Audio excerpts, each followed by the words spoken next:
नमस्कार, मैं रोहित कुमार, आप न्यूज़ फॉर नेशन देख रहे हैं। बिहार के मुख्यमंत्री नीतीश कुमार चुनाव में जीत के बाद पहली बार जो है दिल्ली की यात्रा पर है। वहां पर उन्होंने कई वरिष्ठ नेताओं से मुलाकात की, जिसमें अमित शाह भी शामिल हैं। आज उनकी मुलाकात प्रधानमंत्री नरेंद्र मोदी से हुई।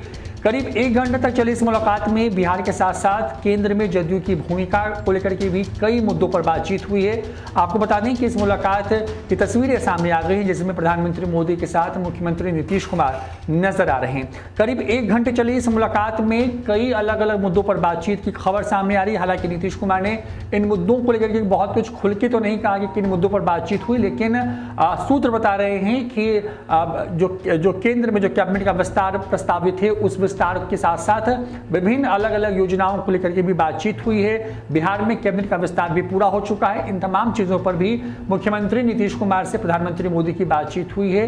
तस्वीरें आप देख रहे हैं कि जब सीएम नीतीश कुमार प्रधानमंत्री मोदी से मिलते नजर आ रहे हैं। आपको बता दें कि इस मुलाकात के बाद नीतीश कुमार ने मीडिया से बातचीत भी की है। उस बातचीत में नीतीश कुमार ने कहा है कि प्रधानमंत्री मोदी से मिलना बेहद जरूरी था। यहां गौर करने वाली बात यह है कि सीएम नीतीश कुमार कोरोना को लेकर के जो लॉकडाउन हुआ उसके पहले दिल्ली गए थे, और उसके बाद लगभग 11 महीने के बाद सीएम नीतीश कुमार दिल्ली पहुंचे हैं। बिहार विधानसभा चुनाव में मिली जीत के बाद मुख्यमंत्री की शपथ लेने के बाद जो है नीतीश कुमार जो है को लेकर के खबरें आ रही थी कि वो कभी भी दिल्ली जा सकते हैं, जब उनकी औपचारिक मुलाकात जो है प्रधानमंत्री मोदी के साथ साथ उपराष्ट्रपति, राष्ट्रपति, तमाम शख्सियतों के साथ हो सकता है। ऐसे में सीएम नीतीश कुमार इस वक्त दिल्ली में हैं और वहां पर लगातार मुलाकात का जो सिलसिला है वो चल रहा है। छोड़े जाते हैं आपको नीतीश कुमार के बयान के साथ। हाँ जी हाँ, ये बात तो इस चुनाव के बाद, बिहार के चुनाव के बाद तो आने का मौका नहीं मिल पाया था।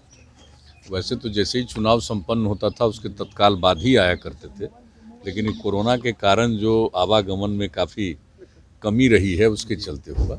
लेकिन अब तो लगभग 3 महीना पूरा होने वाला है, तो ये तो बहुत आवश्यक और बहुत ज़रूरी था यहाँ करके मिलना। तो आज मिले हैं, काफ़ी देर बातचीत होती रही आपस में। सब तो सारी चीज़ों से परिचित हैं, कोई अपनी तरफ से कोई चीज़ बताने की आवश्यकता नहीं है, लेकिन मिलना बहुत आवश्यक था। तो मुलाकात हो गई और बहुत चीज़ों पर चर्चा होती रही। जो कुछ भी उनका जो एक्सपीरियंस है और जो कुछ भी यहाँ से के माध्यम से कर रहे हैं, सब चीज़ों को तो हम लोग जानते ही हैं, और वहाँ भी जो कुछ भी हो रहा है उसके बारे में भी परिचित हैं। तो इन्हीं सब चीज़ों पर, यूं ही पर्यावरण जैसी चीज़ों पर, शिक्षा जैसी चीज़ों पर, जैसे होता है इंफ्रास्ट्रक्चर, उसके बारे में, तो इन सब चीज़ों के बारे में, नई टेक्नोलॉजी, इन सब चीज़ों पर यूँ ही हम लोग बातचीत करते रहे। कोई स्पेसिफिक ये नहीं कि यहाँ के लिए ये हो जाए, ये सब बात नहीं थी सर, क्योंकि वो तो हर चीज़ को जानते ही हैं। और आप जानते हैं कि जो हम लोग चुनाव लड़े तो उस समय भी आगे क्या करेंगे इसके बारे में कहा गया था, और जब सरकार बन गई तो आपस में बैठ करके एनडीए में एक एक चीज़ को तय करके कैबिनेट का डिसीजन ले लिया गया 7 निश्चय 2 का, आत्मनिर्भर बिहार बनाने के लिए। तो जो कुछ भी हो गया और कई चीज़ों के बारे में तय हो गया, उस पर हम लोग तो निर्णय ले करके, और अब जो इस बजट के बाद यानी अगले फाइनेंशियल ईयर से उसका तो एग्जीक्यूशन शुरू हो जाएगा। तो ये सब बात तो हम लोगों की पहले से है, इसलिए कोई स्पेसिफिक कोई खास बात की आवश्यकता नहीं थी। 19 लाख लोगों को रोजगार देने की जो बात कही गई थी, और बाकी इसलिए डबल इंजन की सरकार में विकास कैसे होगा और 19 लाख लोगों को रोजगार कैसे मिलेगा? देखिए, विकास तो बहुत हो रहा है। एक तो आजकल क्या चल रहा है ना कि जो पॉजिटिव चीज़ें हैं उनके बारे में चर्चा कम होती है। जब कोई यूं ही बयान देता है अनाप शनाप, वही सब चलते रहता है। जरा आप देख लीजिए कि बिहार में कितना ज़्यादा एडुकेशन का विकास हुआ है, कितना ज़्यादा सड़कों का निर्माण हुआ है, कितने लोगों को काम करने का मौका मिला है, कितना व्यापार बढ़ा है। हाँ, उद्योग उस तरह से नहीं बढ़ा, लेकिन देख लीजिए व्यापार कितना बढ़ा है। पहले क्या था, आमदनी कितनी बढ़ी है, राज्य का जो बजट है आप उसको देख लीजिए।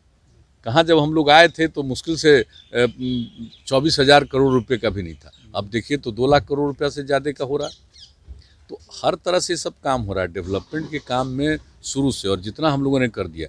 अब देखिए हर घर बिजली पहुंचा दिया हम लोगों ने, हर घर नल का जल लगभग, बहुत कम थोड़ा बचा है जो कि काम चल रहा है। हर घर तक पक्की गली और नाली का निर्माण, हर घर में शौचालय, अब जो बात है कि हर चीज़ को मेंटेन भी हम लोग करेंगे, ऐसा नहीं है कि सिर्फ नल का जल पहुंचा दिया और उसका अगर मेंटेनेंस नहीं होगा तो ठीक नहीं होगा। तो इस पर अब हम लोगों का ध्यान कि हर चीज़ को ठीक ढंग से मेंटेन करना है, एक एक चीज़ को देखना है। अगर कोई सड़क का निर्माण करेंगे तो हम लोगों ने तो बना दिया है कि मेंटेनेंस करना एक तरह से नियम होगा।